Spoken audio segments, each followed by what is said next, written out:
एक समय की बात है। एक राजा ने अपने मंत्री से कहा कि मंत्री जी, आपको क्या लगता है, क्या मैं इस नगर का सबसे बुद्धिमान व्यक्ति हूं?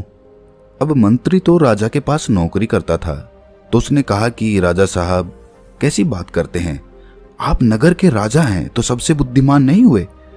राजा ने कहा, नहीं मंत्री जी, राजपाट तो मुझे विरासत में मिला है, लेकिन बुद्धि विरासत में नहीं मिलती। सच बात बताओ मंत्री जी, क्या मैं बुद्धिमान हूं? तो मंत्री जी ने कहा, नहीं राजा साहब, आप इस नगर के सबसे बुद्धिमान व्यक्ति नहीं हैं। ये बात सुनकर राजा को थोड़ा सा गुस्सा आया, लेकिन राजा ने गुस्सा किया नहीं, क्योंकि राजा को पता था कि बुद्धिमान व्यक्ति कभी गुस्सा नहीं करता है। राजा ने अपने मंत्री से कहा कि मंत्री जी, तो फिर बताओ कि बुद्धिमान आदमी कैसा होता है? तो मंत्री ने कहा कि राजा साहब, मैं बुद्धिमान तो कोई हूं नहीं। इस नगर में बहुत सारे बुद्धिमान लोग होंगे, लेकिन हमें उनको ढूंढना पड़ेगा। तो राजा ने कहा कि ठीक है, इसमें ढूंढने की क्या जरूरत है, हम यहाँ के राजा हैं, आप नगर में ढिंडोरा पिटवा दीजिए कि जो बुद्धिमान आदमी हो वो हमारे राज्य में आ जाए, उसको राजा साहब बुला रहे हैं। ये बात सुनने के बाद मंत्री जी कहते हैं कि राजा साहब, बुद्धिमान आदमी कभी भी अपने आप को बुद्धिमान नहीं कहता है, इसीलिए अगर हम ढिंडोरा पिटवा भी देंगे तो हमारा महल मूर्खों से भर जाएगा, क्योंकि मूर्ख आदमी ही अपने आप को बुद्धिमान कहलवाएगा और वो अपने आप को बुद्धिमान साबित करने के लिए यहाँ आकर अनाप शनाप बातें करेगा। इसीलिए हमें कोई और रास्ता ढूंढना होगा। उसके बाद मंत्री जी रात भर सोचते हैं कि ऐसा कौन सा तरीका हो सकता है जिससे कि बुद्धिमान आदमी हमारे राजा के पास आ जाए। दूसरे दिन मंत्री जी राजा के पास जाते हैं और कहते हैं कि राजा साहब, आपके लिए मेरे पास एक बहुत अच्छी तरकीब है। यदि हम ये तरीका अपनाते हैं तो बहुत ही जल्दी बुद्धिमान आदमी हमारे पास आ जाएगा और हम उसे पकड़ लेंगे। राजा ने कहा कि ठीक है, बताओ कौन सा तरीका है। मंत्री जी ने कहा कि हम पूरे नगर में एक ढिंडोरा पिटवा देते हैं कि जो कोई भी व्यक्ति हमारे राजा ने जो कभी ना सुनी हो ऐसी बात हमें आकर बताएगा तो हम उसको 1000 मोहरे देंगे। ये सुनने के बाद राजा थोड़ा हैरान सा हुआ। राजा ने कहा, मंत्री जी, आप क्या चाहते हैं कि हम कंगाल हो जाएं? ऐसी तो बहुत सारी बातें हैं जो हमने सुनी नहीं है, और कोई व्यक्ति आकर हमें ये बातें बताएगा तो हमें 1000 मोहरे देनी होंगी, और भला वो व्यक्ति बुद्धिमान कैसे हो सकता है? मंत्री जी ने कहा कि कोई बात नहीं राजा साहब, इसका भी एक तरीका है। अगर हमें कोई भी नई बात बताएगा तो हम कह देंगे कि ये बात तो हमने पहले से सुन रखी है, और यदि हम ऐसा कह देंगे तो हमें 1000 मोहरे नहीं देनी होंगी। लेकिन जो बुद्धिमान आदमी होगा वो हमसे कोई नई बात नहीं करेगा, बल्कि वो आदमी मोहरे पाने के लिए कुछ ऐसा तरीका अपनाएगा कि हमारे पास कोई और रास्ता ही नहीं बचेगा, और हमें वो 1000 मोहरे देनी ही पड़ेंगी। यदि कोई ऐसा आदमी हमारे सामने आएगा तो हम उसे पकड़ लेंगे, क्योंकि वही आदमी बुद्धिमान होगा। उस राजा ने पूरे राज्य में ढिंडोरा पिटवा दिया तो बहुत सारे लोग आने लगे, राजा को नई नई बातें बताते हैं। हर बात को सुनकर राजा यही कहता है कि भाई, ये बात तो मैंने सुनी हुई है। दूसरे राज्यों से भी लोग आने लगे हैं, क्योंकि 1000 मोहरों की लालच में बहुत सारे लोगों ने अलग अलग बातें बताई। कोई आदमी बहुत पुरानी बात बताता तो कोई व्यक्ति बहुत ही दूर की बात बताता, लेकिन हर बात को सुनकर राजा यही कहता कि ये बात तो मैंने पिछले साल ही सुनी है, ये बात तो मैंने अपने पिताजी से सुनी है। ऐसे करते करते बहुत लोग आए, और हर आदमी की बात सुनने के बाद राजा यही कहता कि ये बात तो मैंने सुन रखी है। थोड़े दिन बाद एक साधु राजा के दरबार में आता है और कहता है कि राजा साहब, क्या नई बात बताने पर आप यहाँ पर मोहरे बांटते हैं? राजा ने कहा, हाँ, हम कोई नई बात बताने पर उसको मोहरे देते हैं, लेकिन बात ऐसी होनी चाहिए जो हमने कभी सुनी ना हो। साधु ने कहा कि ठीक है राजा साहब, ये बात मैंने अपने दादाजी से सुनी थी। मेरे दादाजी बताया करते थे कि हमारे परदादा के पास बहुत ज्यादा धन था, और आपके परदादा जो पृथ्वी सिंह थे वो यहाँ के राजा थे। लेकिन एक बार ऐसा हुआ था जो शायद आपको भी पता नहीं होगा। पृथ्वी सिंह जी जब यहाँ के राजा थे उस समय हमारे नगर में एक अकाल पड़ा था, जिसके अंदर लोगों को बहुत ज्यादा नुकसान हुआ और राजपाट में धन की कमी हो गई थी, और मेरे परदादा के पास बहुत ज्यादा धन था, और आपके परदादा ने मेरे परदादा से 2000 सोने की मोहरें उधार ली थीं। मेरे परदादा जी हमेशा कहा करते थे कि यदि पृथ्वी सिंह जी मेरे पिताजी को 2000 मोहरें लौटा देते तो हम कभी गरीब नहीं रहते। अब देखो ना राजा साहब, मेरे परदादा जी ने आपके दादाजी की मदद की, इसीलिए हमारे परदादा गरीब हो गए। फिर हमारे दादाजी भी गरीब रहे, हमारे पिताजी भी गरीब रहे और मेरा भी एक गरीब परिवार में जन्म हुआ और इसीलिए मैं साधु बन गया। मुझे पता था कि यदि मैं आपके पास आऊंगा तो आप वो मोहरें वापस तो नहीं देंगे, क्योंकि आपने वो बात सुनी ही नहीं। लेकिन आपने ये कहा कि कोई नई बात मुझे बताएगा तो 1000 मोहरें मिलेंगी। इसीलिए मैं आपको ये बातें बताने आ गया ताकि आपको इतनी पुरानी बात का पता चले। अब ये बात सुनने के बाद मंत्री को पता चल गया कि ये साधु इस नगर का सबसे बुद्धिमान व्यक्ति है, क्योंकि अब राजा फंस चुके थे। अब राजा अगर ये कह देते हैं कि ये बात मैंने नहीं सुनी तो शर्त के मुताबिक 1000 मोहरें उस आदमी को देनी पड़ती, क्योंकि राजा ने इसी बात का ढिंढोरा पिटवाया था कि कोई नई बात मुझे बताओ। और यदि राजा ये कह दें कि ये बात तो मैंने पहले से सुन रखी है तो फिर तो 2000 मोहरें उसे वापस लौटानी पड़ेंगी। अब राजा भी समझ चुका था और मन ही मन हंस भी रहा था कि बुद्धिमान आदमी ने किस तरह हमें फंसाया है। उसके बाद राजा उस साधु के चरणों में गिर पड़ा और कहा कि साधु बाबा, हम तो ये देखना चाहते थे कि हमारे नगर में सबसे बुद्धिमान आदमी कौन है। मेरे और मंत्री जी के बीच में एक शर्त लगी थी कि हमारे राज्य में मेरे से भी ज्यादा कोई बुद्धिमान आदमी है तो हम उस बुद्धिमान आदमी को पकड़ लेंगे। और देखो, हमने आपको पकड़ लिया। उसके बाद सारी बात साधु को भी समझ में आ गई थी। साधु ने कहा कि राजा साहब, मैं तो बस इस होड़ को खत्म करना चाहता था। मुझे जब पता चला कि आप मोहरें बांट रहे हो तो पूरे नगर में किस तरह की भागदौड़ मच गई। सब लोग अपना काम छोड़कर इस काम में लग गए। अब देखो ऐसा कितना दिन चलेगा। यदि वो अपना काम छोड़कर इस काम में लगे रहेंगे तो हमारे राज्य का क्या हाल हो जाएगा। मैं तो बस इस बात को खत्म करना चाहता था, इसीलिए मैंने ये तरकीब अपनाई। उसके बाद वो राजा कहते हैं, साधु बाबा, लेकिन एक बुद्धिमान आदमी होता कैसा है? कौन से गुण होते हैं जो उसे बुद्धिमान बनाते हैं? उसके बाद वो साधु बाबा कहते हैं कि वैसे तो बुद्धिमान आदमी को पहचानना काफी मुश्किल होता है, क्योंकि बुद्धिमान और मूर्ख व्यक्ति एक जैसे ही दिखते हैं, लेकिन दोनों में बड़ा फर्क होता है।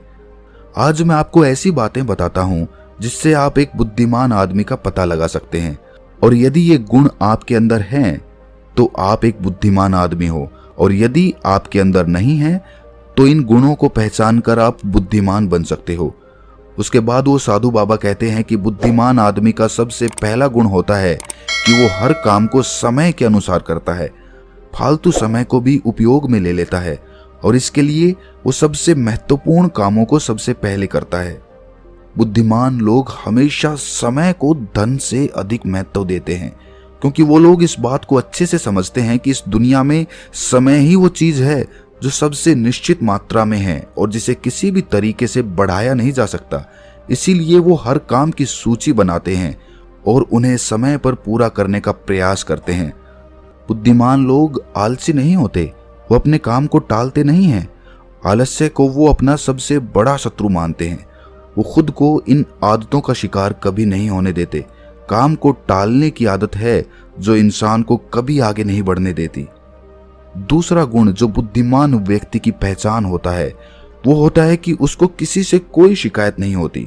वो समझते हैं कि इंसान गलतियों का पुतला होता है, इसीलिए माफ कर देना ही इंसान का सबसे बड़ा गुण होता है। यदि बुद्धिमान आदमी के सामने कोई आदमी गलती भी कर देता है तो वो उसको सिर्फ समझाता है, ना कि उस पर गुस्सा करता है, क्योंकि उसे पता है कि इंसान से गलतियां होती रहती हैं और बुद्धिमान आदमी अपनी गलतियों से ही सीखता है। यदि वो गलती कर भी लेता है तो उसे पता होता है कि ये गलती मैं एक ही बार करूंगा, उस गलती को दोबारा से कभी दोहराऊंगा नहीं। कहते हैं कि एक बार इंसान गलती करता है, लेकिन वही गलती कोई इंसान अगर दोबारा दोहराता है तो वो इंसान नहीं, वो मूर्ख होता है। इसीलिए बुद्धिमान आदमी यदि गलती कर भी देता है तो वो एक बार ही करेगा और उस गलती से बहुत कुछ सीख भी लेगा। तीसरा गुण बुद्धिमान आदमी के अंदर जो होता है कि वो कभी गुस्से में कोई फैसला नहीं लेता और ना ही कभी ज्यादा खुशी में कोई फैसला लेता, क्योंकि उसे पता है कि गुस्से के अंदर लिया हुआ फैसला कभी भी फायदा नहीं पहुंचाएगा, क्योंकि गुस्से में हमारा दिमाग काम करना बंद कर देता है और उसमें हमें कोई फैसला नहीं लेना चाहिए। और दूसरी बात है, खुशी में कोई फैसला नहीं लेना चाहिए, क्योंकि जब हम खुश होते हैं तो हम बहुत ज्यादा उत्तेजित होते हैं और उस वक्त जो भी हम फैसला लेते हैं वो उत्तेजना के वश होकर लेते हैं और उत्तेजना में लिया गया फैसला पछतावे का कारण बनता है। इसलिए बुद्धिमान आदमी जानता है कि ना तो गुस्से में कोई फैसला लेना चाहिए और ना ही ज्यादा खुशी में कोई फैसला लेना चाहिए। इसीलिए जब बुद्धिमान आदमी कोई फैसला लेता है तो वो बैठकर शांति से, धैर्य से सोचता है कि इसका क्या परिणाम होगा। वो दोनों परिणामों को अच्छी तरह से देखता है, सही को भी देखता है और गलत को भी देखता है। ये भी देखता है कि इसका फायदा क्या होगा और ये भी देखता है कि इसका नुकसान क्या होगा, और उसी के बाद कोई फैसला लेता है। चौथा गुण जो बुद्धिमान आदमी के अंदर होता है वो होता है कि वो अपने मन की बातें कभी किसी को नहीं बताते। बुद्धिमान लोग इस बात को जानते हैं कि आज जो हमारा मित्र है वो कभी भी हमारा शत्रु बन सकता है। वो अपनी व्यक्तिगत बातें, अपनी कमजोरियां, अपनी ताकत किसी के सामने नहीं बताते, लेकिन ज्यादातर लोग अपने मन की बातें, अपने घर की बातें, ऐसी बातें जो दूसरों को बतानी नहीं चाहिए, उनको दूसरों को बताते रहते हैं। उसके बाद वो उन्हीं बातों की वजह से फंस जाते हैं, उन्हें दुख मिलता है, धोखा मिलता है, फिर वो उस परेशानी में पड़ जाते हैं, दूसरे लोगों को दोष देते हैं। इसीलिए बुद्धिमान आदमी ऐसा कभी नहीं करता, क्योंकि उसे पता है कि घर के भेद या अपने भेद दूसरों को बताएंगे तो इससे हमारा ही घाटा होगा, हमें ही नुकसान होगा। पांचवा गुण जो एक बुद्धिमान आदमी के अंदर होता है कि वो सब लोगों से बातचीत करते हैं। ऐसा इसीलिए करते हैं ताकि हर किसी का तजुर्बा सीखने को मिल जाए। इस बात को समझते हैं कि किसी भी क्षेत्र का सफल आदमी सिर्फ कुछ ही मिनटों में उन्हें वो बातें बता सकता है जिसे सीखने में उन्हें सालों लग जाते हैं। एक बुद्धिमान आदमी सफल व्यक्ति के साथ साथ उसकी असफलताओं से भी सीखता है और उन सभी बातों पर अमल करता है जो उसके सीखने लायक होती हैं, क्योंकि एक व्यक्ति यदि अपने जीवन में सीखने की कोशिश करता है तो उसकी उम्र कम पड़ जाती है। ये चाणक्य ने भी कहा है। इसलिए हमें दूसरे लोगों से सीखना चाहिए, उनके अनुभवों से सीखना चाहिए, उनकी सफलताओं से भी सीखना चाहिए और उनकी असफलताओं से भी सीखना चाहिए। छठा गुण जो बुद्धिमान आदमी की पहचान होती है वो ये कि यदि वो कोई भी कार्य शुरू करते हैं तो उस कार्य के पूरा होने तक किसी को भी नहीं बताते। लेकिन जो बुद्धिहीन लोग होते हैं वो काम शुरू करने से पहले ही ढिंढोरा पीटना शुरू कर देते हैं। उन्हें लगता है कि हमारी वाहवाही होगी और यही उनकी सबसे बड़ी कमी होती है, क्योंकि यदि हम किसी काम की शुरुआत करते हैं और पहले ही उसका ढिंढोरा पीट देते हैं तो बाद में उस काम के नाकामयाब होने पर हमारी बेइज्जती होती है।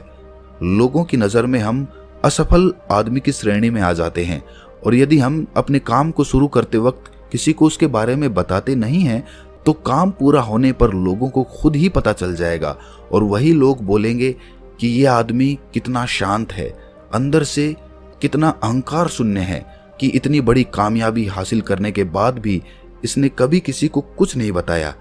और यही लोगों की सोच समाज में आपको प्रतिष्ठावान बनाती है। सातवां गुण जो बुद्धिमान आदमी की पहचान होती है वो होती है कि बुद्धिमान आदमी कभी भी अपने आप को बुद्धिमान नहीं समझता।